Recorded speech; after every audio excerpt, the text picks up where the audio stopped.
Hello, everybody, and welcome back to another episode on the Fearless Femme podcast. We have another very sassy, very spicy guest for you this evening, my good friend, Emmanuelle. I am so excited to bring this lady to you all and for you all to listen to her journey as well. So I'm going to let just quickly introduce herself, where she's from, what she does, and if you didn't guess, she is also a beautiful French lady. Yes. A beautiful French lady from the heart of Burgundy. And I've been in the UK for 25 years now.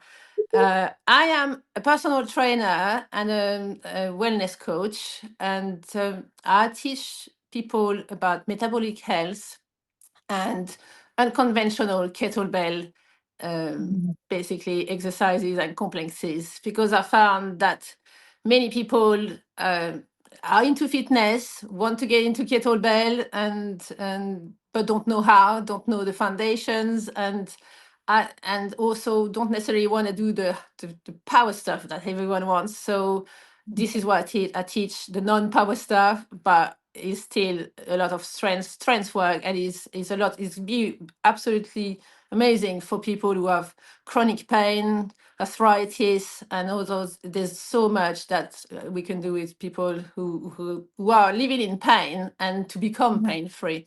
And that's my goal, is to make people healthy and pain free and enjoying themselves and do something. As I say, it's unconventional. I've always loved the unconventional side of things. So for me, it perfectly fit my personality to teach Yeah. something that's unconventional. So Yes, that's what I do, basically, unconventional. unconventional all the way, and I love All that, the and that's way. perfect. It's perfect for everything we talk about on the podcast and everything that the Fearless Femme stands for as well.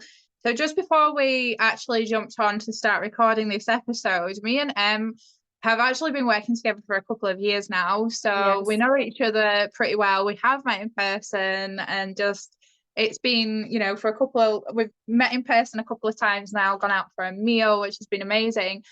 And through that journey of getting to know each other, there's part of your story underneath what you do. I mean, what you do is incredible anyway. Like, I don't know anyone with the amount of strength that you have, like not just inner strength, but the physical side. But there's a journey of yours that we was talking about before we started the recording, talking about like the loss of identity when it comes to living under like the expectations and demands of women, which is obviously the flavor of this month for the podcast.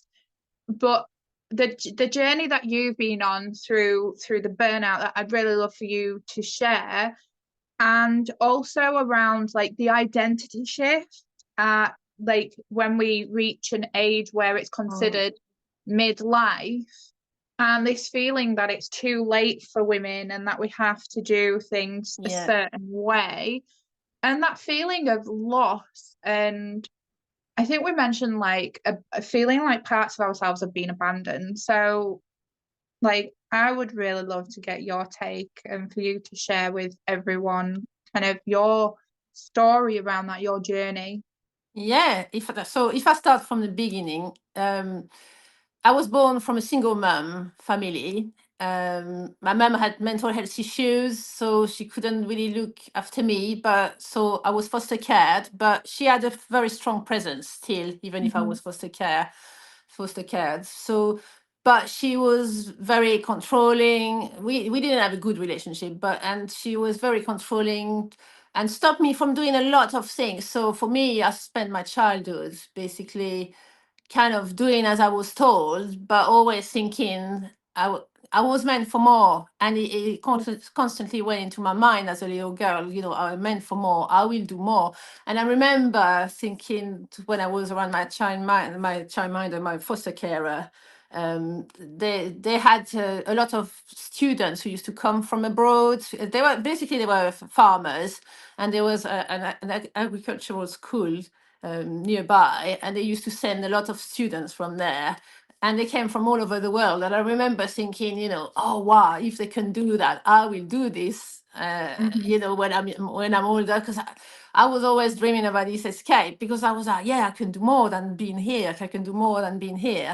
So for me, it started like that, not being able to express myself or be Yeah. who I wanted to be when I was a little girl. And it was a heavy feeling I had always. And I didn't fit at school.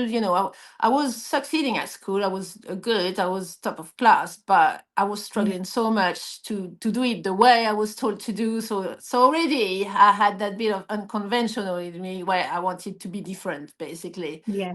So then I came to my 20s, where this is where I packed my bag and I thought, I'm gonna go and live my life and live it the way I want. So Yeah. yeah, I first went to Spain. I lived there for a year, and then I came to the UK. But then later I became a mum. So then when I became a mum Yeah. again, I became so drawn in, and no regret, but I was mummy. And even Yeah. some people said to me at some point, someone said, "Oh, you mummy, we haven't seen Emmanuelle for a while." Someone told me actually once. And I was thinking, actually, you're right. I'm so drawn in to be a mum, and my life evolved around my little boy. And I was obviously a single mum at that point because I divorced. And then 2 years ago, my son went to uni, and suddenly it was just me. And I was just like, oh, well, yeah. I was a bit lost with, what I wanted to do, who I was really, and Yeah. where is this all going? And yeah, that's where. But then I started doing a lot of more, a bit of therapy, and a lot more shadow work. So I looked at all the sides of me that I had avoided before, despite Yeah. having done some therapy. And yeah, it is basically opened up a whole world of and me finally be who I am supposed to be. Yeah. The unconventional little girl who didn't want to fit is basically back at Yeah. 51-year-old, basically. Yeah, no, I love that. Mm. I can, like, as a woman that has children as well, I can totally relate to that, and why I'm so much of a fierce advocate for women to put down the roots of who she is whilst her children are young, so that she has those foundations once she reaches an age where her children are going off to university, so that this, because I think we were talking about it as well, about where I've kind of written some stuff over Christmas talking about Mm. the two identity losses women experience, and potentially there's multiple, because when she has children, when she gets married, and also Yeah, when her children grow. And it's not just women who have children, it can be caregivers, those who are taking care of yeah. other family members, like all of those life events. There can be this expectation, well, there's an expectation and there's a role to fulfill with The it, responsibility. The and a responsibility is heavy. responsibility, and all of these beliefs that are not even ours to own. They're passed down, and we can see how easy it is for us to be, like you were saying with your little boy, to be all consumed and drawn Yeah. in to motherhood. And that's not to say we don't enjoy it and that they're No, not the I loved it. absolute I light absolutely loved of it. our Yeah. lives, but there still is this sense and this feeling that if we really sit and be honest with ourselves, that we're often feeling like there's something missing, like we've had to let go of being the maiden, shall we say. We've Yeah. stepped into being the mother, and when our children then grow, we then become the crone, like, Yeah.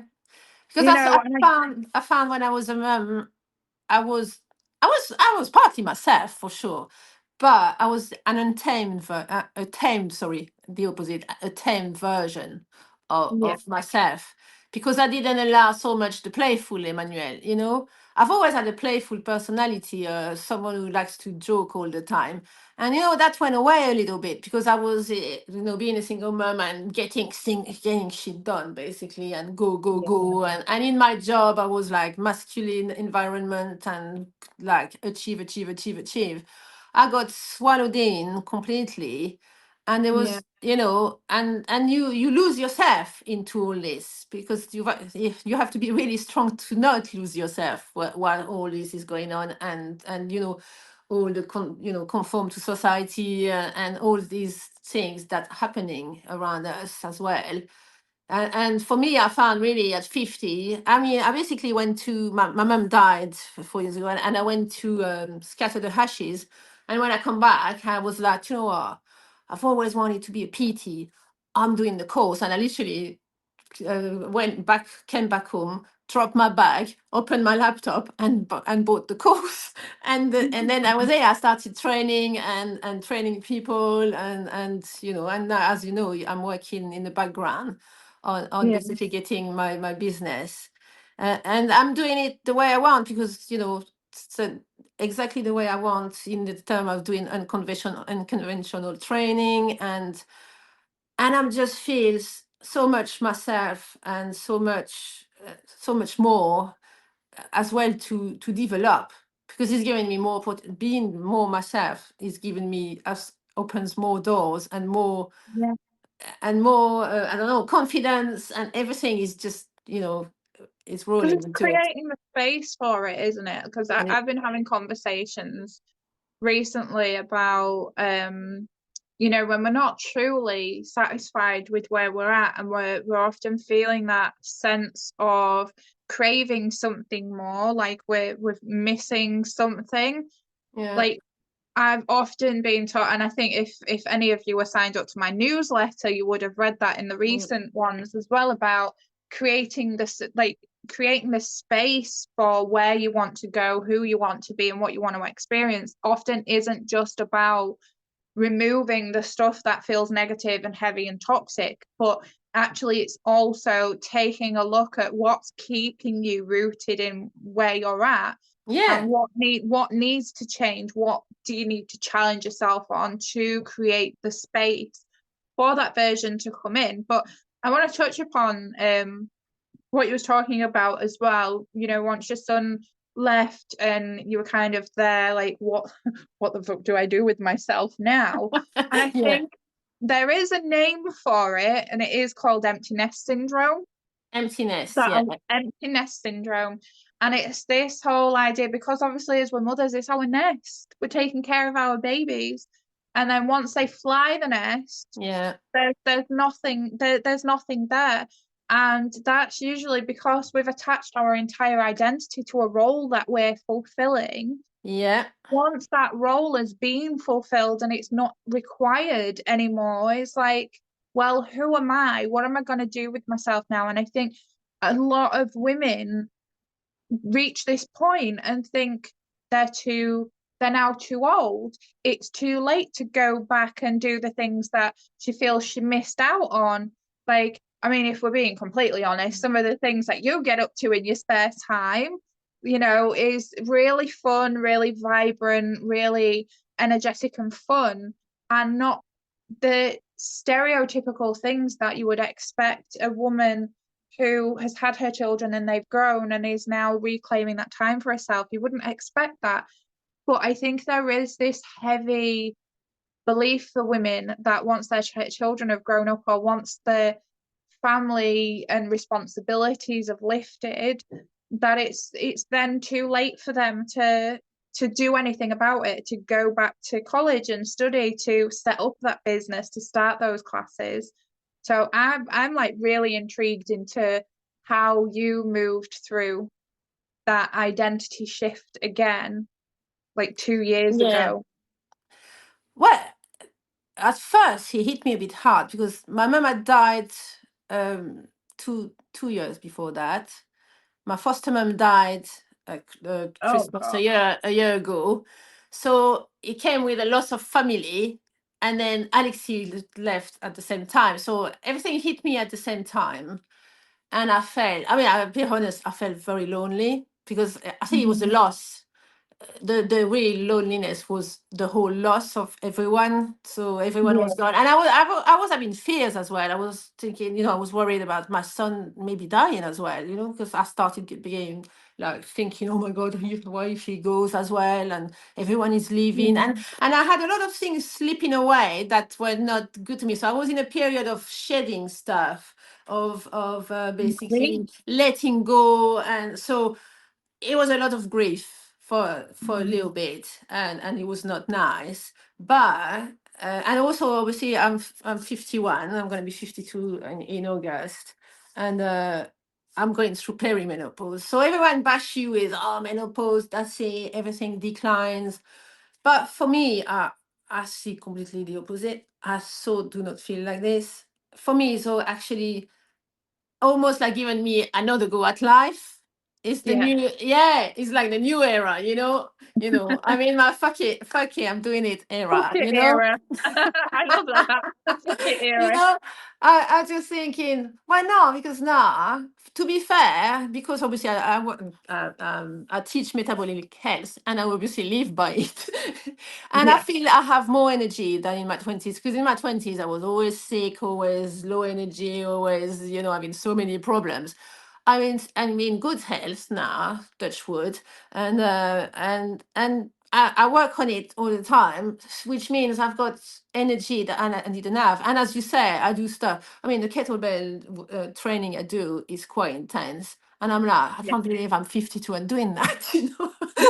Go you. You're a rock star. I'm like lifting weight like at the top of my shoulders. Like I'm like, Yeah. oh, I've just lifted 12 kg, with my arm, just one arm, and I'm thinking that's fantastic. I wouldn't have actually thought if you had told me 20 years ago, oh yeah, you'd be that strong. I mean, I probably would have believed it in some ways because I've always been into fitness, but. I'm finding myself rather than declining, I'm actually improving. I'm getting stronger, but it's all in the, I think the problem we have is people, there's a whole motivation and the whole personal development arena where people almost put a pressure for you to achieve everything quickly. Yeah. Well, if you saw my training, it took me, I actually hurt my shoulder. I think the first or 2 weeks I started. And my trainer said, okay, take everything down, take all the weights down. You're going to do just body weight. For now, you're going to do it without any weight. And it took me only 3 months. And yesterday I texted him, I said, hey, now I'm doing 10 kg, on my shoulder presses, Yeah. and I couldn't move my shoulder 3 months ago. And what I'm teaching is everything just go slowly because that's what you want as well. You don't want to be Yeah. getting to a menopause and all that and say, oh, I've got to sort myself out, but be like crazy because everyone say, oh yeah, you got to do strength training. People go to the gym and lift. I've got friends who do like leg presses with 100 kg, and I'm like, not everyone want to do that. Someone might Yeah. want to get strong, just strong, but just a slow way, and but slow but sure, really. And I've seen my physique has changed more in 3 months of slow and a bit heavy kettlebell training than it did in probably a year at the gym where I was busting like crazy and crazy weight, like Yeah. all the way to 100K on those leg press and stuff like that. That's And amazing. you like there's so many ways. Gentle. I'm looking more of the obviously yes the strength training, yes looking at your health, your diet, and your sleep and everything, but also do it in a more gentle way. And I think what I've got really gonna appeal to many women who gonna think, "Ah, actually that's quite nice." And it's some of it is kind of yoga poses, but you doing it with the kettlebells. And Yeah. I know some people are gonna like it because it's just gentle. You're not like you don't especially for us women in menopause, we need to get our cortisol down. So, Yeah. cardio is a no. So it's perfect for us. And I find I do everything with strength. It's all strength, but in a gentle way. And I'm feeling I love so much that. stronger health wise, fitness wise, and mentally as well, because Yeah. I don't feel the pressure anymore as well, because I'm Yeah. I'm moving gently into it. My strength is building I've got so much conviction, I'm like, oh wow, I'm getting it, while before I was like, oh, I'm not lifting hard enough, I had so much pressure, Yeah. so much. And I'm And I just think, like, no, and I don't want women to feel like that, yes, you are yeah, in menopause, it's shit enough, but you're gonna be able to get yourself healthy and fit in a gentle way, yeah. And I think that that kind of appeals to pretty much everything that extends beyond health, fitness, and wellness and stuff as well. Like in terms of doing it at a pace that is right for you, Mm, and doing it in that steady way. Because I've used that metaphor before, where anything you want to achieve, whether it's your confidence, your self-worth, your value, how you move through yeah. life, and all of it's like going to the gym. You can't go to the gym once, lift a few weights, and you're like And Mr. then, yeah, Muscle. exactly. It Yeah. takes time of nurturing it and conditioning it. And I think for like even for me lately, I joined I've shared this on the last few episodes that I joined a burlesque class last month. Never done anything like it in my life. I have two left feet and no coordination. I have a rotator cuff issue, and the first term we're using these silk fans where we're waving them everywhere. Well, and I was like, I was so nervous on the first class, but then I realized something really important as well was that confidence doesn't really come from doing a thing and being absolutely perfect and absolutely smashing it the first go, but actually it's the courage to do something and to keep doing it and to keep showing up Yeah, in the stay way in a, that suits you. And yeah. now it's like I've been going to that class for ages, and I'm getting to know the women, and I'm picking up the routine, and now I'm practicing with my hula hoop for Yeah, solo exactly. performances. And Exactly that. it Yeah. I think it's really much more about you taking your power back instead of trying to be strong and fit. Like women, when we reach an age where our children are much older, I mean, my eldest is nearly 18, and that makes me feel a certain way. But when we reach like I'm starting to feel like I'm not a spring chicken anymore. I'm not far off being 40. So that makes me start to feel like actually I need to be focusing, like I focus on myself anyway, but I need to be focusing a little bit more on myself because I'm not in my 20s. I don't have the same energy anymore. I can't stay up late anymore without feeling absolutely flawed the next day. So I've had to start tuning in to what I need. So I take the magnesium and the vitamin D and Yeah. all the rest. I'm really taking so much better care of myself. But I think what is important is women who take that gentle, gradual approach to, because we said before, like calling back the parts of yourself that have felt abandoned or felt betrayed or left behind, where you've not listened to her. And it's almost like you bring all of those parts back in, because Yeah. they've all been a part of who you are along the journey. But in order to feel whole and like you get to know yourself again, like the real you, Exactly. underneath those roles, underneath the expectations and responsibilities, like what's left underneath all of that is you. And you know what as well? I've funny enough, I'm like, oh, do you know what? I do everything I wanted to do when I was little, or I was doing when I was little, except I've removed all the bits I don't like. So the Yeah. pressure of always like go crazy. I used to run marathons and ultra marathons, and I'm like, now I'm looking back, and I'm thinking, oh my God, what was I doing? But Yeah. I'm doing, and with the kettlebells, and this is why I love kettlebells. It's so versatile for a start. There's so much you can do. But kettlebell is about also mobility. You know, I've got dreams that, I love hiking, for instance. I love hiking. I love hiking mountains, and that's quite tough on everything. And I'm thinking, you know what? I want to be the one in my 80s still being able to go up a few mountains, you know, and be the granny Yeah. who's gonna make everyone laugh up the mountain, you know.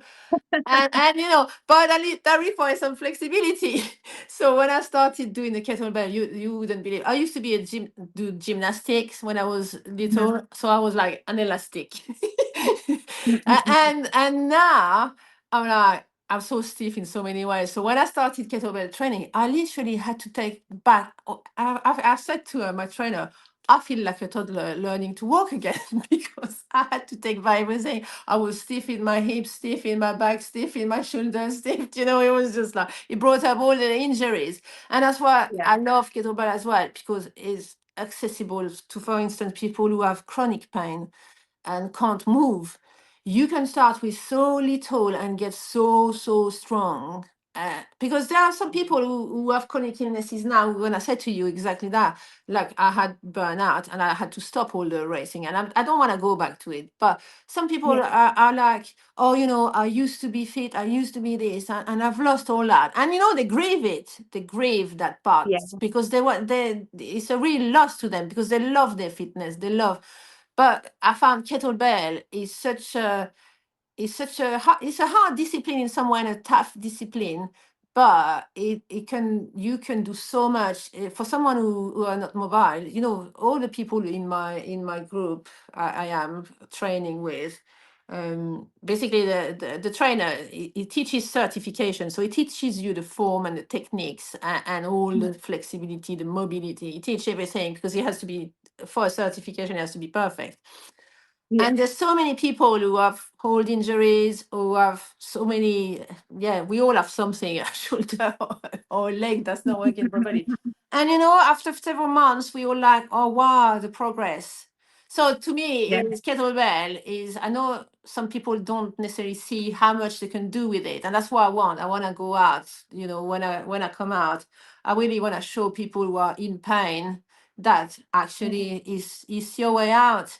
You know, you may not be able to go to the gym and bust 100 kg on your leg press, but you'll be able to do so much in a kettlebell. And you know, my shape has changed so much in a few months I know, because I'm guys. It's toning, huge. I'm toning so much, and I wouldn't. You know, sometimes it took me over 6 months or a year in the gym to get to that level, and you know, really dieting's hard, and for me, it's just such a nice way, and it's fun. It's a bit crazy, some crazy workouts and all that, but it's fun. And some way, and I know some women are not practicing it, but we do.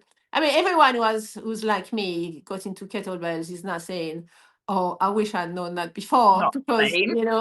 you know, we discover so much stuff we can do, and we like, you know, my trainer is always up mountains. He carries kettlebells up mountains and go and does his workout at the top of mountains, you know. And I'm like, Wow. why are you the same? I'm up the Yeah, mountain. that's a little bit insane, but it really does sound like as well.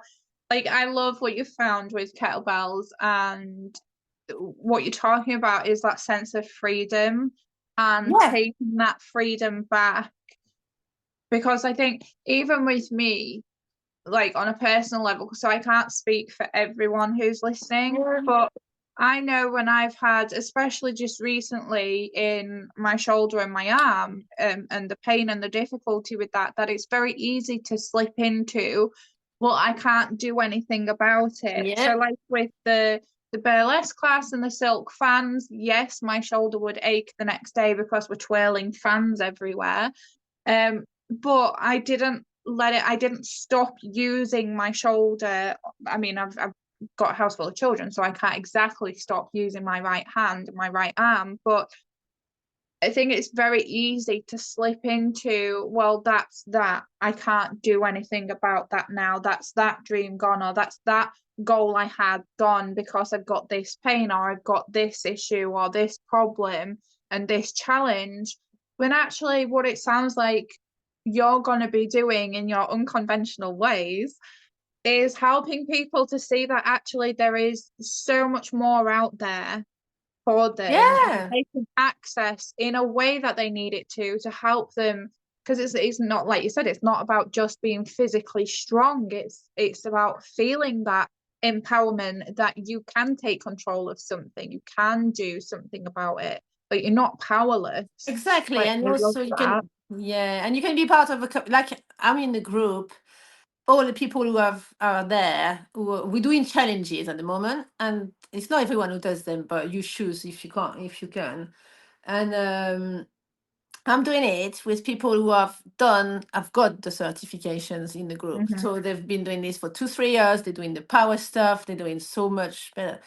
But for me, I find so motivating as well. I'm part of this community where I post my videos. The first video, I was honestly, I was cringing at sending it because I was like, oh my God, they're gonna look at that, think I'm shit, basically. And I sent it, and everyone is so, no, they were not like that. Everyone is like, and every progress I made, they were like, oh my God, this looks so good. Look at this. Look, you've done that. You didn't do it last time. And that's what I want to create. You know, we saw sometime, I think the mainstream is like telling us, oh, this is it. This is how you're gonna be. You're gonna be menopause, and you've got chronic pain. You can't do anything. You can't move anymore. No, it's not true.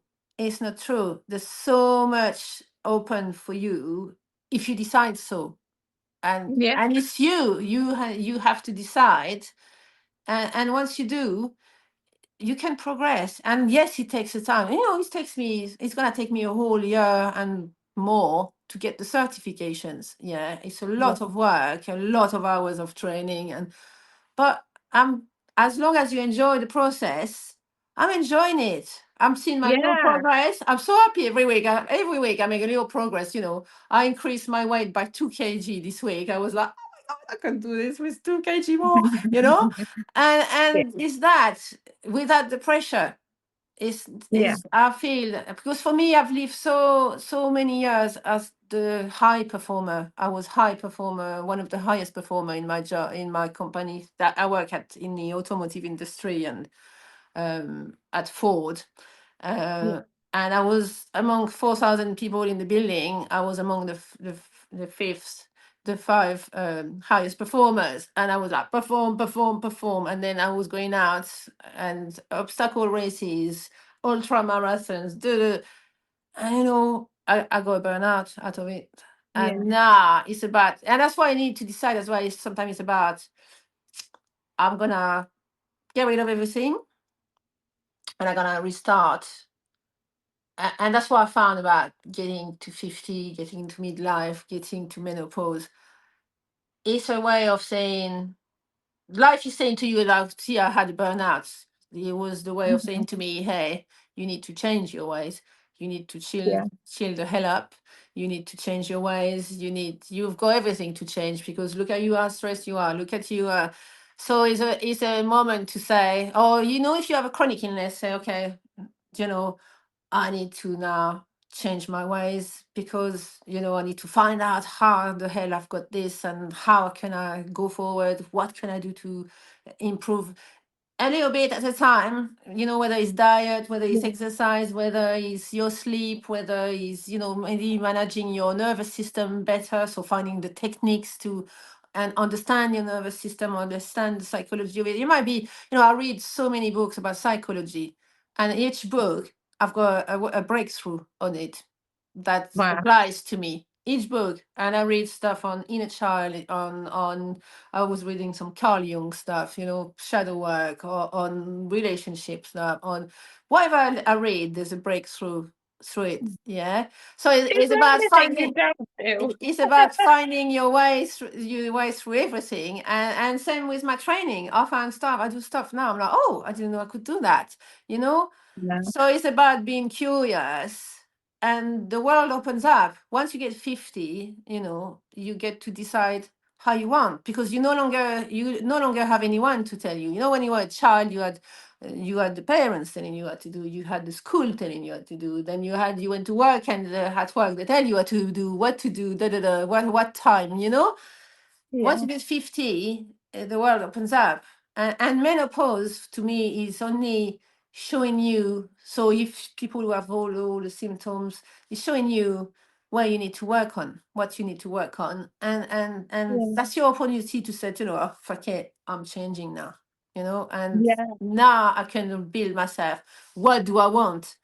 What do I want to achieve in my life? What's my dream? What would I love to do? You know, me, I just, it's hiking. I'm gonna spend the next few years to travel. So I put things in place now so that I can do it in the Love. next few years, Love that. you know? Yeah, no, I love that. And I think as well it's important that women are like encouraged not to wait until they reach their 50s and menopause, because as we know, some women go through it early, but not to wait for that stage in life to Yeah, start doing things now. If something isn't working and something isn't fitting for you and something just doesn't feel right, like you get to change it. Like that whole decision is yours. You get to choose. Do you keep going yeah, along with it and being swept up with it until you reach this point where you're rediscovering yourself, or do you set the groundwork now, the foundations now, and start? And that's obviously the work that I do as well, yeah, is start putting the foundations down now, start having the boundaries, start saying fuck it and do the things you want to do, yeah, instead of waiting for that point where your children are grown. Like there are things you can do, there are things as women we can do now to start laying a solid base, a solid yeah, foundation to exactly. build on. And I think that's really, really important as well. So like I have loved this conversation. Like I can just imagine Yeah, you with the because kettlebell. I started really 5 years ago. It's when 2019, yeah, was when I had my burnout.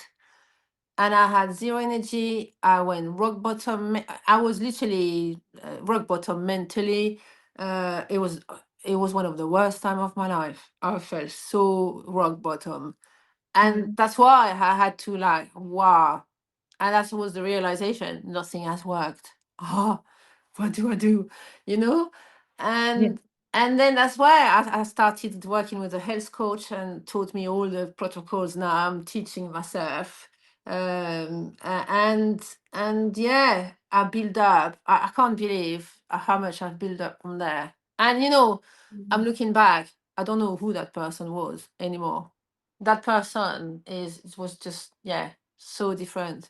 Yeah, it's So a version. It was a version of yourself that just wasn't tuned in to what you really wanted and needed. And I think it's so common for so many yeah, women, because of the demands and the expectations and things that we should be doing, and yes, things that exactly. we think are the right things, that because we're sold the dream, have the kid, get married, settle down, have the job, whatever.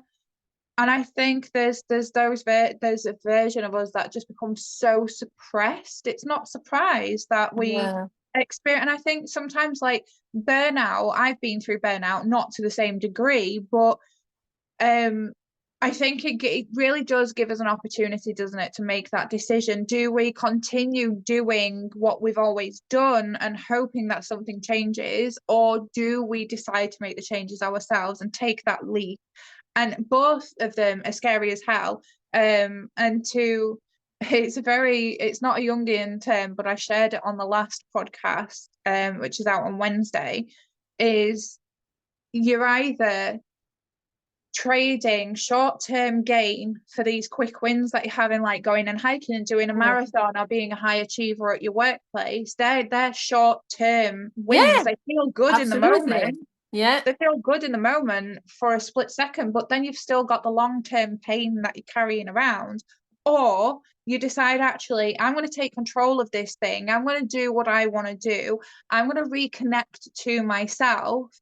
And yes, it might feel messy in the beginning. It might feel painful and it might feel yeah. heavy And it and stuff. was, yeah, But yeah, that's in the grand scheme of things, it's only short term, so that you can feel the long term benefits of yeah, doing that work. And I think the more that we can have these conversations between ourselves as women, the more that we can build each other up to doing that messy work to begin with, that it's not something to be afraid yeah, of, but actually a way of not suppressing yourself, not saying you can't have or you can't do or whatever. I think that's the best freedom that you can kind of give yourself.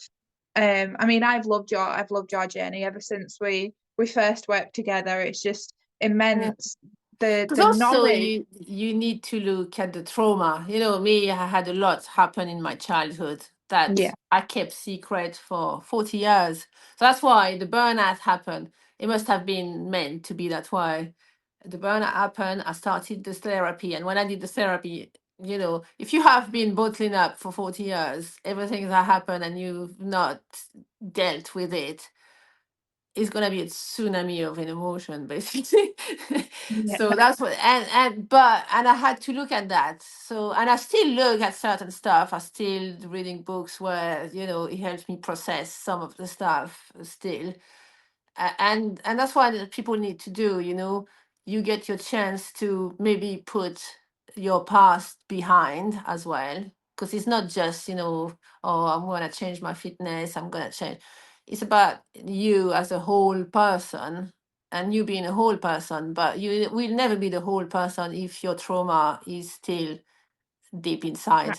You know, Yeah, it's so challenging. exactly. And that's why I was trying. I spent all my life, and that's why I was, you know, the all the marathon running and all that was just me running away from myself, because the truth deep inside was aching like hell, and I Yeah. didn't know how to deal with it. And then when the burnout happened, I thought, wow, I really need someone to help me, because I don't know how to get out of that. I was so rock bottom, and I was just like, well, before I'd be always, you know, I'll be up. You know, I had these almost like Wow. manic Yeah. episode where I'd be like the happiest, and everything was fine. You know, financially, I was, you know, earning shitloads of money. I was everything good, and then I had this down episode where literally I'd get, I mean, I've been everything happened in my life. I've been divorced, bankrupt, everything happened. So yeah, I had this down where, yeah, I'd be bankrupt. Another time I was almost homeless, and I kept going up and down, up and down, up and down. And when the burnout happened, it was a time where I was on the down, and everything started falling down again. Yeah, my financially, you know, I had to walk out of my job because I was bullied like quite badly. So I had no choice to walk out. I had to walk out for my safety, basically. And and and that was the point where I thought, wow, you know, I can't do it anymore. I can't get myself back up, and I genuinely couldn't. It floored me because I had zero energy, so I didn't have that strength that I always had. Suddenly, I disappeared, and it was Yeah. just, you know, and as you know, it took me 6 years basically to rebuild that strength and be. But Yeah. I'm so myself now, and unapologetically in some ways. You know, I'm Yeah. just who I am. I do what I want. You know, I'm trying to get out of my, I've got a day job still at the moment. I'm trying to get out of it, and I'm working on it. So that is gonna work, definitely. Yeah. But you know, that's the only thing I can say. Maybe that okay, this is not what I really want, and I know it, but Yeah. is helps me do everything else at the moment, and it supports me because, you know, you know, I've had so many years of where I didn't have support or things like that. So to me, it's important to have something that where I don't have to worry, That's you know. still stable. But you Yeah. know, it's still a nice job, and I don't have the problem of bullying or whatever. I'm working. I'm actually having a lot of laugh at work. It's really nice team, so it's Yeah. something. It's fine. But yeah, it's about, you know, maybe it's your time for you to, like me, just say, "Do you know what, I'm gonna move away from my job and do it slowly. See, I don't put the Yeah. pressure. While even before my burnout, I was like, oh, I need to change. I want to do these things. And, you know, and I was so stressed out, I couldn't do it. Because being a personal trainer has been in my mind for 10, 15 years. So see, I thought it, but I was so caught up in the race, like running away Yeah. from myself, running to success, running to performance, running to that. I didn't have the space to actually do what I wanted to do, basically, you Yeah. know. And I was the mom on my own to do and do this, do that, and you know, I didn't have the time. Yeah, I mean, you know, I'm so happy with my son. You know, all the time I've spent because I came out of my divorce and then another bad relationship, and then I thought, I say, for now I'm going to be on my own, working on myself and looking after my boy, and I'm so happy because he's studying music business, and he's fully into music, in music production. He's doing music production as well, and he's so Amazing. happy. He does what he loves, and I thought that is so cool. He's doing what he loves at his age, you know. And I thought, oh, you know what? For that, I'm so happy I've dedicated my time, and I got swallowed in, being a mom and maybe forgetting myself for a while, because look at him, 20, Yeah. does what he loves, and it looks like he's going to be successful, you know. Well, me, it took me until 50 and breaking down everything, you know. But So you broke the cycle, I broke the instead of cycle, basically, yeah. repeating it with like, and I advocate for this so much as well, that it's important for women to have a sense of who they are outside of being mum. Like, Yeah, being a mum is amazing. Like, it's chaotic and it's exactly. tiring and it's overstimulating, and you don't want children touching you. I'm only kidding. It can be really hard, but it is the most rewarding role that you can be Exactly, blessed it with. is, yeah, in so many But ways.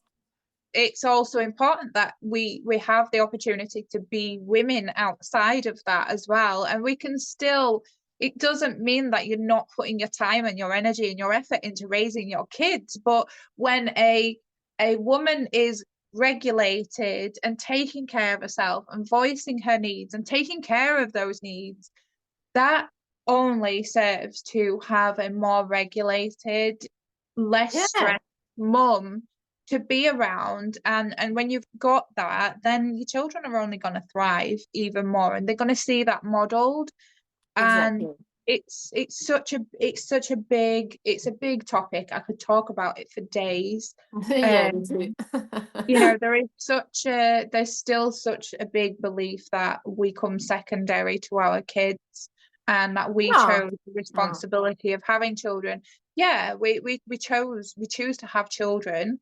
We don't choose to lose who we are. We don't choose to lose a sense of our identity. We don't choose to feel stuck and burnt out and feeling like we're losing out. And we don't sign up to losing ourselves until we reach 50 and having to start again and finding that woman under all of those layers. Like, I really love the work that you do, and the journey you've been on, and the things you keep exploring is amazing and really inspiring. So for our listeners, I know you said right now you're still training and you're still working towards being an instructor with kettlebells, but have you got anything where our listeners can go and check out a bit more about what you do, like a website, or Not we'll the put your, website. So the not the website, not website, just yet. nearly, Not to say it's I'm nearly working on finished. it. But I'm on Instagram. I think Instagram gonna be. I got a bit fed up with I mean, I'm on Facebook. People can find me, Emmanuelle Mhm. Cooney. I'm on, but I will be on. The best is Instagram, because I will be literally starting dropping little hints of what's coming before I launch Yay. everything. Because yeah, I'm working on the website basically, and Yeah, everything, setting up everything, and it's a lot of work. So it's not it gonna be is a done. lot of work. It's not gonna be done in a whim. I can't load it to you tomorrow. So yeah, it takes a lot of work. Some of it takes me training and actually do the exercises and learn them, because they're unconventional, and they're quite, yeah, it's good. It's gonna be good. But I need to put it all, and yeah, then record all the videos, and and so I can only do in batches as well, because when you're lifting everything, Yeah. the other day I was recording one. I was trying to do a video and I was not doing it properly. It was a brand new complex I had to train on, and I was not doing the specific forms. And I trained for 2 hours. I was exhausted by the time I finished recording the video. So that's how it works, you know. You have to Yeah. train. You have to train first and do all the new complexes and all these things, and sometimes the coordination is not there, and it's all new. It's all new, and which is great for me. That's what I love. It's stuff I've never done. It's stuff Yeah. that no one does, and for me, that's why. So Instagram, my handle is Emmanuelle does kettlebell. Yep, You can I find will me. pop it in the And podcast then yeah, description. I will start dropping few things that I do to Yeah. a pre-launch of the business Relaunch. basically. Yeah, Yeah. you know. Yes, yes, yes. Uh, So and I you know, yeah, will, and even if people wants to connect, just not necessarily regarding the business, but still like the story and yeah. Yeah, because we always you have a lot. I think there's a lot there that you can help women with beyond like the fitness as well. I think your whole journey is probably going to inspire quite a few of our listeners, in realizing that it's never really too late to kind of try new things and challenge yourself. And I think like even just your journey through burnout, your rediscovering yourself and what you love, I think that's going to connect Mm, with I think that's going to connect with our listeners, and it'd be really nice if any of you have really loved anything that Emma shared on this episode, reach out, have a chat with her. She's absolutely amazing, as you've already figured out. She looks amazing as well. Like if I look as that amazing in the next decade, I will be happy. But yeah, I will drop her Instagram and Facebook links in the podcast summary so that you can go find her as well. And yeah, I have really loved tonight's guest. yes, it's been We've great. talked about so many things. We could talk for Um, more, but it's enough for today. yeah, there is always room for more, and we've always got space for episode number 2 with M. But yeah, thank you Probably, so yeah. much for We'll do coming on another one. today. Yeah. So, you to my listeners, I will look forward to bringing you our next episode with another special guest. You are all being very much treated this month. So, speak to you all soon.